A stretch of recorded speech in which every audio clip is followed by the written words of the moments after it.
Hey there, cats and kitties. I am the Blues Man, Johnny Blues, and with this video I'd like to talk about Doctor Who once again, and this time it'll be relating directly to my previous video talking about the Doctor's regeneration cycle, how we're just weeks away, and for some reason I said months in that video when I meant to say weeks, as of the time of this recording from the Christmas special, Matt Smith's final episode and Peter Capaldi's tentatively first, and, regenerations and the limitations of that are foremost on most Whovians' minds right now. So, going back on my contention in my previous video, I said essentially that I felt there needs to be a level of peril, of jeopardy for the Doctor to be put in, where regenerations aren't necessarily a part of it. If that was more mystery, maybe that would be something to make it more compelling, to add to the longevity of the series. And quite frankly, I've mulled over this since I posted that video. I've been thinking a lot about it. And I think I was kind of wrong on that because, quite frankly, we're talking about a show that's 50-plus years in the making right now where that has been the status quo. So that's probably not that big of a deal.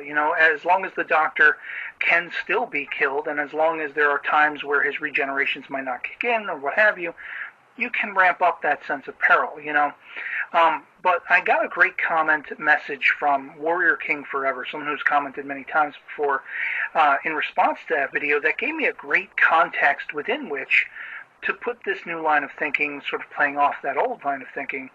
And it all has to do with Captain Jack Harkness, who Warrior King Forever says he finds to be somewhat of a boring character because of his immortality. And I can see that, definitely, that sort of plays along the lines of where I was going with my previous Doctor Who video, talking about those regenerations.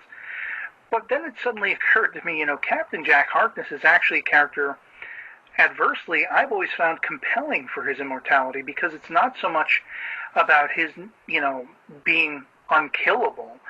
It's really his long suffering that he cannot be killed. The people around him that he takes in through Torchwood, his family and everything like that, is always repeatedly going to die, time and again.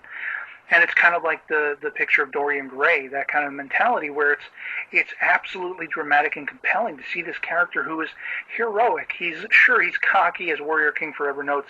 He's kind of a combination of James Kirk from Star Trek and Han Solo from Star Wars, with a libido to outdo both of them when mixed together, and that is definitely true.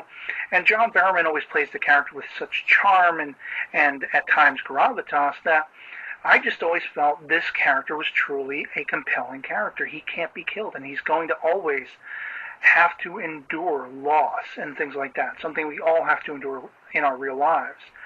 And it suddenly occurred to me, well, in a sense, that's pretty much what the Doctor is. Regenerations or not, he's taking in companions, he's taking them around all over the universe to these wonders, and that's his way of coping with that same kind of drama, that same sense of loss and all this stuff. The problem, I think, is I've been spoiled by the modern series to a degree. I love the classics, and I've been watching tons of it.